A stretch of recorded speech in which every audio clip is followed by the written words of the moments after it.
Hello बच्चों। आज हम पढ़ेंगे थीम 3 किंगशिप एंड।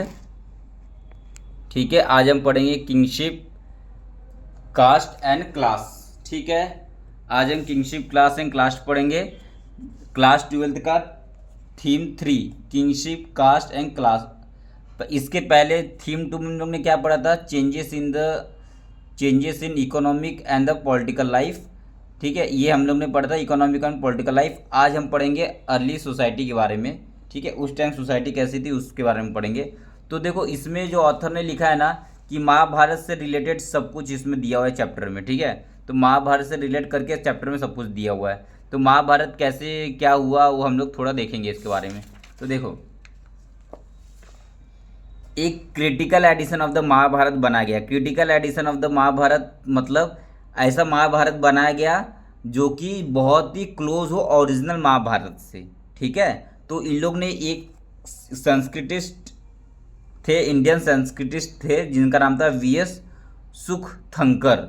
बहुत इंपॉर्टेंट नाम है, वीएस सुखथंकर। ये संस्कृतिस्ट थे, संस्कृत के स्कॉलर थे ये। इन्होंने 1919 में क्या किया, इनके लीडरशिप में बहुत सारे डजन ऑफ स्कॉलर को लिया और जितने भी महाभारत थे, जैसे ईस्टर्न इंडिया में महाभारत थे, वेस्टर्न इंडिया में, नदर्न इंडिया में, साउथ इंडिया में, सेंट्रल इंडिया में, सब महाभारत को इकट्ठा करके एक ऐसा क्रिटिकल एडिशन महाभारत बनाया जो closely related to the original Mahabharata हो। ठीक है, ऐसा महाभारत इन्होंने लिखा और उनको ये पूरा प्रोजेक्ट करते करते कितना टाइम लग गया? 47 ईयर में कंप्लीट हुआ और 13,000 पेज लिखा उन्होंने महाभारत के ऊपर। और टोटल कितना वॉल्यूम था? There are 19 volume, several volume में लिखा है यहाँ पे। टोटल 19 वॉल्यूम था और ये पूना का जो भंडारकर ओरिएंटल स्टडी है वहाँ पे रखा गया है इसको। ठीक है, और ये संस्कृत वर्जन स्टोरी का, ये जितना भी महाभारत मिला उसका संस्कृत वर्जन था ये। तो ये इंपॉर्टेंट है। वीएस सुखटंकर 47 ईयर में 13,000 पेज लिखे महाभारत का और सेवरल 19 वॉल्यूम में। और कितना क्रिटिकल एडिशन था ये महाभारत का, मतलब original edition of the Mahabharata लिखने की कोशिश की गई थी वीएस सुखटंकर के द्वारा 1919 में। ठीक है, अब इसके रिलेटेड हम लोग को पढ़ना है अपना topic kingship and married, many rule and the varied practices. ठीक है, तो इसमें देखो, अब हम लोग जितना भी पढ़े ना kingship and the married, many rules and varied practices, ये सब हम लोग महाभारत से लेके पढ़ेंगे। ठीक है, सो इसमें हम लोग को, जैसे कि इसमें जब हम लोग पढ़ेंगे तो एक वर्ड आता है किंग फॉल्क। ठीक है, तो ये जो किंग फॉल्क का वर्ड है, मतलब किन मतलब होता है हमारे रिलेटिव्स, तो रिलेटिव से रिलेटेड है ये किंग फॉल्क। ठीक है, तो आपको याद रखना है किंग फॉल्क मतलब जो हमारा हमारा कुल है उसके रिलेटेड ही एक वर्ड है किंगशिप। किंगशिप, ठीक है, kingship and the many rule and very practices for early society. तो किंगशिप में कौन कौन आ जाएगा? हमारे कजिन्स आ जाएंगे, ब्लड रिलेशन वाले जितने भी है वो सब आ जाएंगे हमारे किंगशिप के अंदर। ठीक है, अब for early society historian can retrieve information about elite family easily. देखो, इलाइट फैमिली का हिस्ट्री तो आराम से मिल जाता था, लेकिन it is far more difficult to reconstruct the familiar relationship ordinary people. Ordinary people का हिस्ट्री जानना बहुत टफ हो जाता था। ठीक है, तो इसीलिए हिस्टोरियन ने फिर historian also investigate analyse the attitude toward the family and the kingship. तो फैमिली और किंगशिप के बारे में पूरा हिस्ट्री जानना चालू किया। ठीक है, तो अब हम लोग देखेंगे। अब एक टर्म है, जैसे संस्कृत में हम लोग को टर्म मिलता है, संस्कृत टेक्स्ट में एक कुल एक वर्ड लिखा गया है। कुल मतलब होता है टू डेजिग्नेट द फैमिली, और नाती, जनाति मतलब large network of king folk, मतलब उसके कजिन ब्रदर, कजिन सिस्टर सब मिला जुला के हो जाएगा किंग फॉक में आ जाएगा। कुल मतलब होता है फैमिली। और टर्म वंश, वंश, ये वंश से वर्ड है वंशा। वंशा मतलब वंश, उसका लीनिएज। ठीक है, वंशा मतलब लीनिएज, वंश। ठीक है, इस तरीके से। अब देखो, आपको पैट्रिलिनी एक तो होता है द आइडिया ऑफ पैट्रिलिनी। पैट्रिलिनी मतलब, पैट्रिलिनी आपको पता होना चाहिए। पैट्रिलिनी मतलब जो फादर से रिलेटेड चल रहे। Patriliny means tracing the descendant from the father to son, grandson and so on. जैसे मेरे फादर का मैं सन, फिर मेरा जो सन होगा वो, तो ये पैट्रिलिनी है। और मैट्रिलिनी मतलब होता है इज यू, ये ऐसा टर्म जो डिसेंडेंट हो जिसके मदर से, डिसेंडेंट देयर मदर, वो मैट्रिलिनी है। ठीक है, तो देखो, can be identified a point when kinship relation changes at one level. Mahabharata is story about this. तो महाभारत में एक स्टोरी है दो कजिन ग्रुप का, कौरवास एंड पांडवास। तो महाभारत में कौरवास पांडवास का स्टोरी है। इसमें लिखा गया है एक सिंगल रूलिंग डायनेस्टी थे उन लोग, सिंगल रूलिंग फैमिली थे जो कि कुरु से, उनका फैमिली जो लीनियस था, उनका लीनियस क्या था, उनका कुरु था। अभी लीनियस का मतलब मैंने बताया ना, लीनियस का मतलब क्या, डायनेस्टी, वंश, उसका वंश कौन सा वंश था, उसका कुरु वंश था। तो कौरवा पांडवा जहाँ रूल करते थे उनका जो वंश का नाम क्या था, कुरु वंश था। तो वहाँ पे वो सिंगल रूलिंग फैमिली था, उन लोग रूल करते थे, ठीक है, linear dominating one of the mahajanapadas, ठीक है। अल्टीमेटली इनके बीच में क्या हुआ, बैटल हुआ, कॉन्फ्लिक्ट हुआ और पांडवा जीत गए। पांडवा जीतने के बाद क्या हुआ, पैट्रिलिनियर सक्सेशन हुआ वहाँ पे। पैट्रिलिनियर सक्सेशन मतलब युधिष्ठिर किंग बन गए वहाँ पे बाद में। तो पैट्रिलिनियर हुआ ना, जैसे युधिष्ठिर किसके पुत्र थे, पांडु के पुत्र थे ना, पांडु के पुत्र थे। तो पांडु के पुत्र को क्या बना दिया गया, उनका राजगद्दी उनको सौंप दिया गया जब वो युद्ध जीत गए, महाभारत युद्ध जीत गए तब, ठीक है। तो while patriliny has existed prior to the composition epic, तो ऑथर ये बोलना चाह रहे हैं कि महाभारत से पहले भी पैटर्निटी रहा होगा, तभी तो महाभारत के टाइम पैटर्निटी चल रहा था, समझे। तो जो while paternity has existed prior to the composition of epic, the central story of the Mahabharata reinforce the idea that is invaluable. The paternity son would claim the resource, और जो पैटर्निटी में सन करेगा उसका जो भी रिसोर्स होगा उसका सब क्लेम किसका होगा, सन का होगा, उसके बेटे का अधिकार होगा। अब the most ruling dynasty claim to follow this system, बहुत, और यही बहुत सारे डायनेस्टी जो है महाजनपदास के, यही डायनेस्टी यही सिस्टम को फॉलो करते थे, ठीक है। Although they were variation in practice sometime they were no son, कब इसका प्रैक्टिस भी कभी कभी थोड़ा सा एक्सेप्शन था, जैसे सन नहीं होता था तो वेरी एक्सेप्शनल केस में वुमेन भी इसको एक्सरसाइज करते थे पावर। तो the very exceptional circumference women such as Prabhavati Gupta exercise power. तो हम लोग चैप्टर नंबर 2 में देखे थे प्रभावती गुप्ता का, और Prabhavati Gupta and the village Danguna, वो दंगुना विलेज दे दी थी किसको, चन्नाला स्वामी को दे दी थी, और उसमें लिख दी थी कि उसके जो भी लैंड ग्रेंट की है उसके अंदर ना पुलिस घुस पाएगा ना कोई अथॉरिटी घुस पाएगा, उसका जो भी टैक्स होगा लैंड रेवेन्यू होगा चन्नल स्वामी को जाएगा। और ये सारा इंस्क्रिप्शन कौन लिखा था, चक्रदास ने लिखा था। ये सारा याद होना चाहिए आपको, ठीक है। तो इस तरीके से उसका फिर the concern with the paternity was not unique to the ruling family, ठीक है।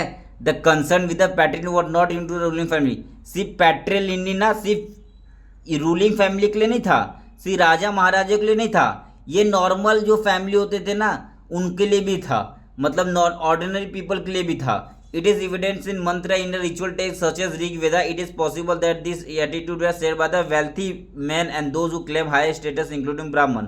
तो ये जो पैट्रिलिनिटी का जो सक्सेशन है ये ब्राह्मण्स लोग, वेल्दी जो अमीर लोग हैं, ये सारे लोग फॉलो करते थे।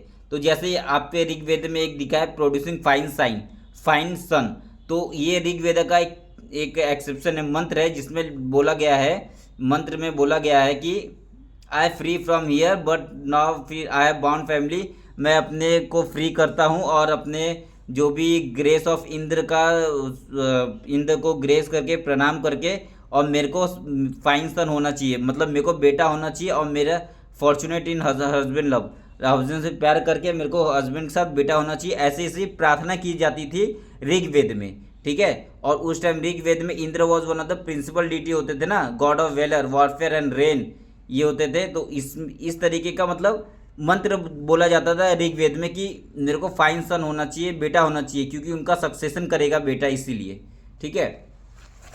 तो इस तरीके से उसके बाद फिर एक और दिया है तुम्हारे इसमें वाई किंग फ्रॉम क्वारल, क्यों एक आदि पर्वन, जैसे महाभारत बहुत सारे वॉल्यूम में डिवाइड किया गया है, तो उसका ये फर्स्ट सेक्शन को बोलते हैं हम लोग आदि पर्वन।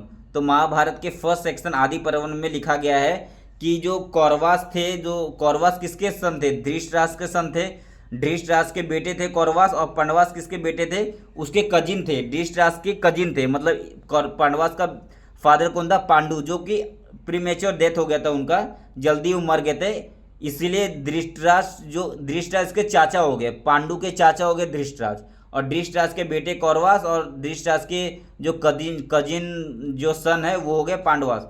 तो इनके बीच में क्या हुआ, लड़ाई हुआ, क्यों, क्योंकि हस्तिनापुर के जो सिटीजन्स थे ना वो चाहते थे कि पांडवास ज़्यादा पावरफुल है और पांडवा ज़्यादा कैपेबल है, इन लोग रूल करना चाहिए हस्तिनापुर में। तो जिसके कारण दुर्योधन जो एल्डेस्ट सन था धृतराष्ट्र का, उसमें जलन की भावना आ गई और इनके बीच में जो लड़ाई हो गई इनके बीच में इसके कारण। ठीक है, तो इसलिए बताया वाई किंग फॉर क्वारल, क्यों किंग फॉर आपस में झगड़ा किए, कारण ये है। ठीक है, अब हम देखते हैं rule of the married. Rule of married में हम देखेंगे, रूल ऑफ मैरिड हम देखेंगे, उसमें हम देखेंगे रूल ऑफ मैरिड में कि वाइल सन आर इम्पोर्टेंट। ठीक है, वाइल सन आर इम्पोर्टेंट, एक मिनट रुक जाओ, हम लोग रूल ऑफ इसमें देखेंगे। ठीक है, चलो, while son very important for the continuity for the patrilineous society के लिए चलाने के लिए सन तो इंपॉर्टेंट है, और daughter where views are rare different within the frame room. लेकिन जो डॉटर को, बेटी को अलग तरीके से देखा जाता था। ठीक है, मतलब कैसे देखा जाता था, तो they have no claim to the resource of the household, जो भी घर का जो भी सामान है उसमें बेटी का कोई अधिकार नहीं है, वुमेन का कोई अधिकार नहीं है। At the same time marrying them into family outside the king was considered desirable, और उसी टाइम पे इन लोग ने क्या कर दिया कि जो वुमेन है उसको अपने किंगशिप से दूर मैरिड करना होगा, शादी करना होगा, तो उस सिस्टम को बोला गया एक्सोगेमी।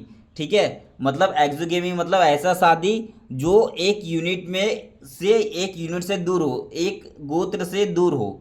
अभी आगे हम लोग गोत्र का भी कंसेप्ट पढ़ेंगे, एक गोत्र से दूर हो मतलब एक उसके यूनिट से दूर हो। ठीक है, marrying outside meaning that life of the girl and women belong to the family that is claim high stage were often carefully regulated, और एक और मैरिड किया, और जिसके कारण कन्यादान का कंसेप्ट आया था। इसके कारण कन्यादान का, कि घर से दूर जा रहे तो हम लोग कन्यादान करेंगे। कन्यादान मतलब gift of a daughter in married, और वो गिफ्ट करेंगे डॉटर को, किसको, ब्राइड ग्रूम को। ठीक है, तो ये कंसेप्ट आया था इसके कारण, एक्सोगेमी के कारण। और जैसे एक्सोगेमी यहाँ पे आपको दिख रहा होगा, exogamy is the practice of married outside the unit, मतलब एक किंग फोल्ड के यूनिट से बाहर हम लोग को शादी करना है। और एंडोगेमी मतलब होता है married with in the unit, that is अपने किन के अंदर ही, अपने कास्ट में ही, अपने ग्रुप में ही, अपने सेम लोकेलिटी में शादी करना है। जैसे साउथ इंडियन में कजिन से शादी कर लेते हैं, बहन के जैसे माँ के बहन के बेटी से शादी कर लेते हैं, तो ऐसे शादी होता है ना, तो इनको बोलते हैं एक्सोगेमी, मतलब एक किंगशिप के अंदर ही शादी करना, और एक्सोगेमी मतलब किंगशिप के आउटसाइड शादी करना।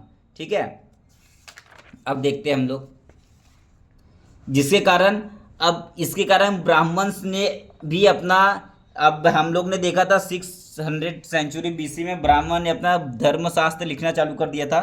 ठीक है, तो धर्मशास्त्र, धर्मसूत्रास में इन लोग ने ये सब चीज़ लिखा है, code of social behaviour in the great detail, code of social behaviour लिखा है बहुत डिटेल में, कहाँ पे, अपना धर्मसूत्र और धर्मशास्त्रास में। और मनुस्मृति में भी लिखा गया है 200 बीसी से 200 सी के बीच में, इसको डिटेल में लिखा गया है। ठीक है, उसके बाद फिर धर्मसूत्रास और धर्मशास्त्रास 8 फॉर्म ऑफ मैरिज के बारे में बताते हैं, कितना, 8 फॉर्म ऑफ मैरिज के बारे में बताते हैं कि उस टाइम 8 फॉर्म ऑफ मैरिज था। और 8 फॉर्म ऑफ मैरिज देखो यहाँ पे लिखा है, 4 फॉर्म यहाँ पे लिखा है।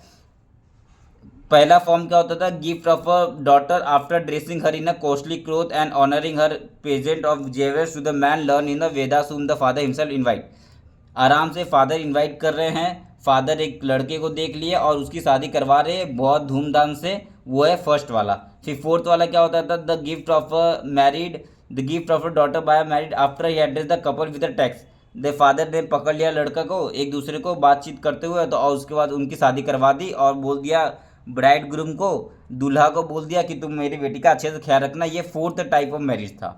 फिफ्थ क्या था, when the bridegroom receive a maiden after having such a wealth as can afford the kingman to himself, तो फिफ्थ क्या है, when the bridegroom receive a maiden after having given much wealth as he can afford to the kingsman, मतलब लड़के ने पैसे दे के, जैसे दहेज का हो ना डाउरी, तो डाउरी मतलब फिफ्थ वाला हो गया डाउरी, पैसे दिया फिर लड़की से शादी कर लिया, ये हो गया फिफ्थ वाला। सिक्स्थ वाला क्या, और voluntary union of a मैडन with her lover which spring from desire, तो ठीक है वो अपने मन से शादी किया, वो है सिक्स्थ वाला शादी है। ठीक है, तो इसको मैं और डिटेल में आपको बताऊं तो ऐसा था, देखो इसको मैं और डिटेल में बताता हूँ।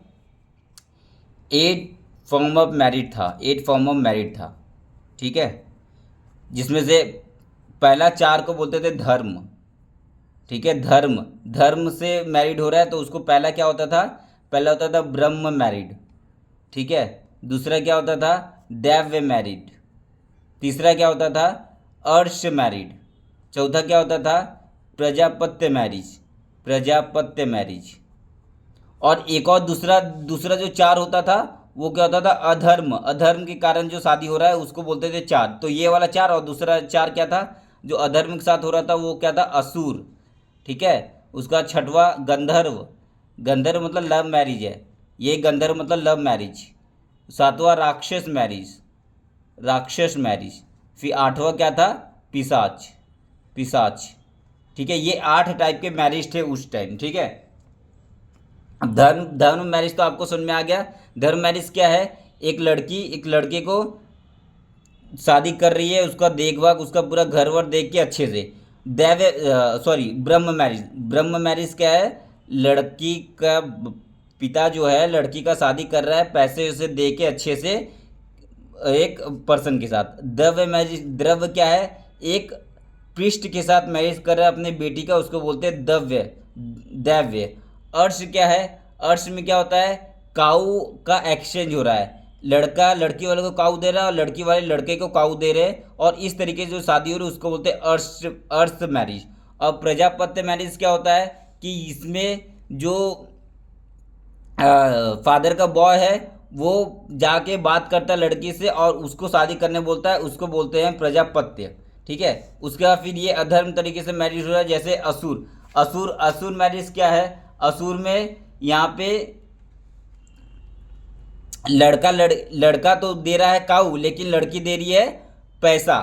ठीक है। तो लड़का काऊ दे रहा है, लड़की दे रही है पैसा। तो अब यहाँ पे देखो काऊ काऊ का एक्शन नहीं हो रहा, जैसे अर्थ में क्या था, काऊ को दे रहे थे काऊ को ले रहे थे, अब यहाँ पे काऊ को दे रहे हैं पैसा ले रहे, इसलिए असुर मैरिज में आ जाता है, ये अधर्म में आ जाता है। उसका गंधर्व मतलब लव मैरिज, लव मैरिज जो किया वो भी अधर्म था। और राक्षस मतलब, राक्षस में लड़की को उठा के लेके चले जाना और शादी कर लेना, किडनैप करके शादी कर लेना। और पिशाच होता है लड़की का मतलब लड़की को जैसे रेप कर देना और रेप करके फिर उससे शादी कर लेना, उसको बोलते हैं पिशाच। ठीक है। इस तरीके से जैसे दारू पी के लड़की से शादी कर लिया तो वो मैरिज को भी हम लोग पिशाच मैरिज बोलेंगे।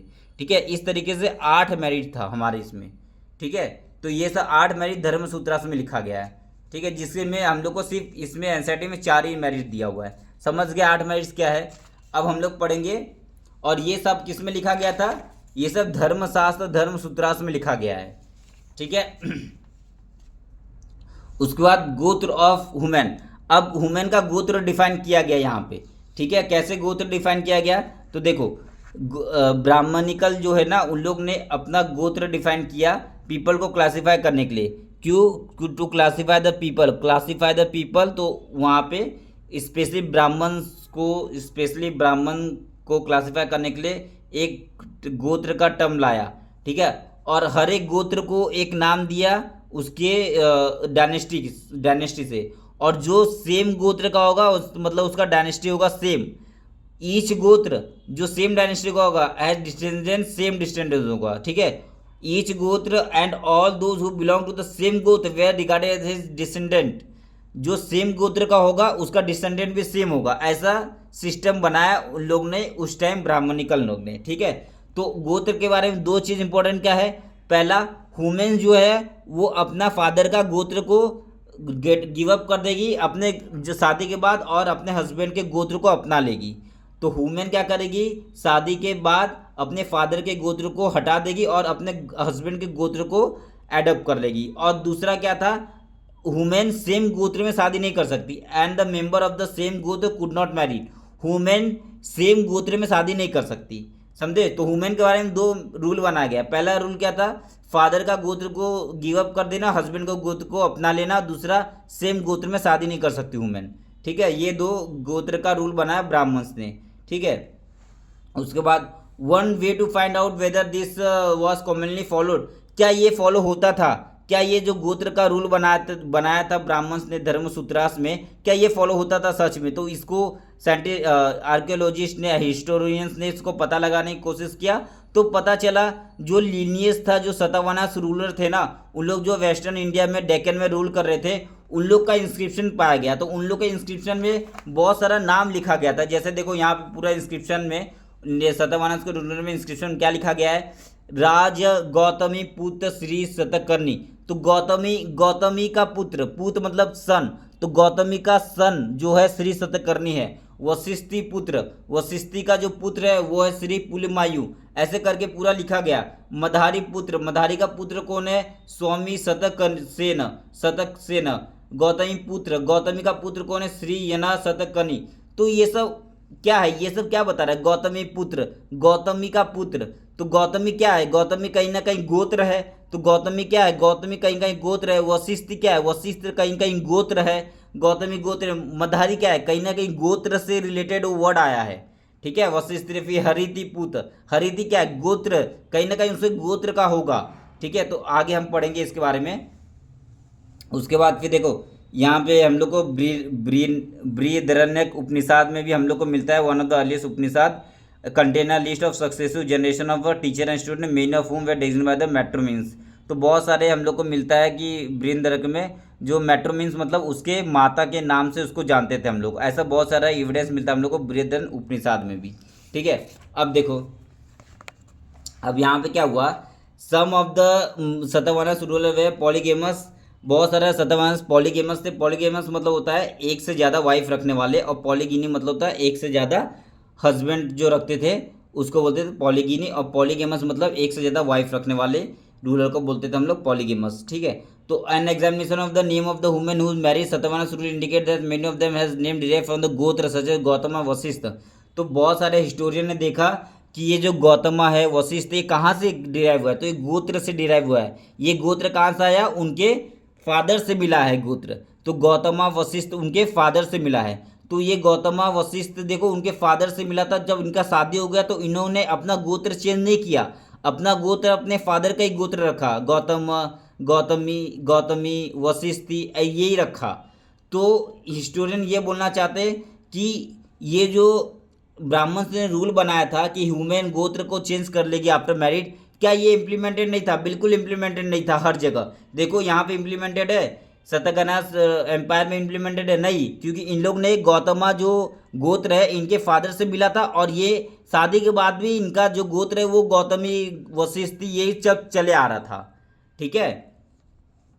तो ये इसमें लिखा है द शतवाहन शुरू indicate many of them has name derived from gotra such as Gautama Vasishtha their father gotra they evidently return their name instead of adopting name derived from the husband gotra and they are required to do according to Brahmanical rules. So what is the apparent is that some of these women were belong to same gotra. The as is obvious this ray not control the ideal of the exogamy। तो इनका शादी कैसा हुआ? देखो same gotra में शादी हो रहा है। सेम गोत्र में शादी होने का मतलब इनका शादी कैसा हुआ? अभी मैं आपको बताया था एक्सोगेमी हुआ, एंडोगेमी हुआ। तो अभी देखो आपको बताया था यहाँ पे मैं, एंडोगेमी मतलब होता है विद इन द यूनिट और एक्सोगेमी मतलब होता है आउटसाइड द यूनिट। तो विद इन द यूनिट गोत्र के अंदर ही शादी करना, तो गोत्र के अंदर ही शादी करना तो एक्सोगेमी हो गया, और गोत्र के बाहर शादी करना एक्सोगेमी हो गया। तो इनका शादी क्या करते? गोत्र के अंदर ही शादी कर रहे थे ना, ये गोत्र के अंदर शादी कर रहे थे। तो गोत्र के अंदर शादी करते तो इनका शादी कैसा हो गया? एंडोगेमी शादी हो गया। तो शादी कैसा कर रहे थे? एंडोगेमी शादी कर रहे थे ये, endogamy marriage with in the kingship. तो ऐसा ऐसा शादी करते थे ये। ठीक है। तो as obvious this rain counter to the ideal of exogamy recommendation in the Brahmanical text. in fact it exemplified alternative endogamy or the married within the king's group which was prevalent among several communities in South India and जिसके कारण इन लोग अपने गोत्र के अंदर ही शादी कर रहे थे और अपने गोत्र के अंदर शादी करे, इसलिए इनका गोत्र का नाम चेंज नहीं हुआ। ये गौतमा वशिष्ठ यही रह गया। ठीक है। इसलिए इनको इनका शादी का क्या बोला गया? एंडोगेमी शादी, गोत्र के अंदर शादी करना। ठीक है। लेकिन इनका ब्राह्मणिकल टेक्स्ट जो था, ब्राह्मणिकल टेक्स्ट क्या बोलता था? लड़की को एक्सोगेमी शादी करना है तो उसका गोत्र चेंज हो जाएगा। ठीक है। लेकिन इस केस में इन लोग एंडोगेमी शादी कर रहे थे, इसलिए इनका गोत्र चेंज नहीं हुआ था। इनका फादर का गोत्र ही रह रहा था। गौतमा वशिष्ठ यही गोत्र रह रहा था हर वक्त। ठीक है। Which was prevalent among the several community in South India such married among the kinfolk instead of close knit community. ये क्यों करते थे? ताकि पूरा क्लोज नीट कम्युनिटी को बनाने के लिए, अपने आप को स्ट्रांग करने के लिए ये सब लोग ऐसा शादी करते थे। ठीक है। वॉज वे mother important we have seen the Satavahanas rulers were identify to the metronymics. Metronymics मतलब अपने जो मदर है उससे इनको पहचान रही है, name derive from the mother, ठीक है। Also they suggest the mother very important, we need to question before they arrive in college, in the case of Satavahanas we to succession of the junior patrilinear. लेकिन succession जो शतवाहनस में succession था वो कैसा था, पैट्रीलिनियर था, ठीक है, सक्सेशन पैट्रीलिनियर था, ठीक है, समझ गए। तो शतवाहनस लोग ने शादी जो किया वो कैसा शादी था, एंडोगेमी शादी का, क्योंकि उन्होंने गोत्र के अंदर ही शादी किया, ठीक है। और ये एंडोगेमी शादी साउथ इंडिया में भी एंडोगेमी शादी चलता था, ठीक है।